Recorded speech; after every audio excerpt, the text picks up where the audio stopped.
தமிழ் உயிர் எழுத்துக்களில் ஔ, ஐ இவைகளுடைய தோற்றமும் வளர்ச்சியும் பற்றி பார்க்கலாம்.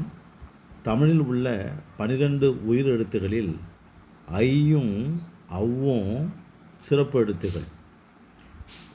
இதுவரை நமக்கு கிடைத்துள்ள சான்றுகளின்படி தமிழி எழுத்தும் பிராமி எழுத்தும் தான் மிக பழமையான எழுத்து முறைகள் என்று நமக்கு தெரிகிறது.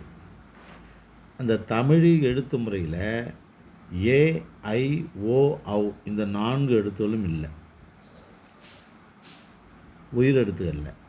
பிராமிய எழுத்து முறையில் ஐ மட்டும் இருக்கும், மீதமுள்ள ஏ, ஓ, ஔ இல்லை. அப்போது பழைய தமிழி எழுத்துக்களிலும் பிராமி எழுத்துக்களிலும் ஐயும் இல்லை, ஓவும் ஔவும் இல்லை என்ற அடிப்படையில் பார்க்க முடிகிறது. தீனா சுப்பிரமணியம் எழுதிய தமிழ் பண்டைய எழுத்துகள் என்ற ஒரு நூலில் அவர் கொடுத்த அந்த அட்டவணையில் ஔ இருக்காது.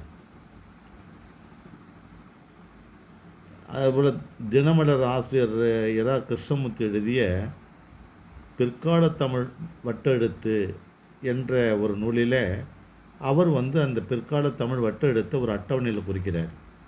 அந்த அட்டவணையிலையும் ஔ என்பது இல்லை, ஆனால் ஐ இருக்குது. ஆனால் தீனா சுப்பிரமணியம் எழுதிய தமிழ் பண்டைய எழுத்துக்களில் ஔ இல்லை. ஆனால் அந்த பழைய காலத்துக்கு பிறகு 8ஆம் நூற்றாண்டுக்கு பிறகு, அதாவது பல்லவர் காலத்தில் உள்ள எல்லா கல்வெட்டுகள், செப்பேடுகள், வேள்விக்கட்டு செப்பேடுகள் போன்றவற்றில் ஐயும் இடம்பெற்றிருக்கிறது, ஔவும் இடம்பெற்றிருக்கிறது. அதனால் பல்லவர் காலத்தில் இந்த ஐயும் ஔவும் புகுத்தப்பட்டு சோழர் காலத்தில் வளர்ச்சி அடைந்திருக்கலாம் என்று நமக்கு தெரிகிறது. ஏன்னா இலக்கணத்தை பார்த்தீங்கன்னா 5 குறிலுக்கு 5 நெடில் மட்டும் உண்டு தமிழ் உயிரெழுத்தில். ஐக்கும் ஔவுக்கும் குறிலே கிடையாது. அந்த 10 எழுத்திலிருந்தான் இந்த இரண்டும் தனிப்பட்டு நிற்பதனால இது பிற்காலத்தில் தோன்றியிருக்கலாம் என்று நம்ம ஊகிக்க முடிகிறது.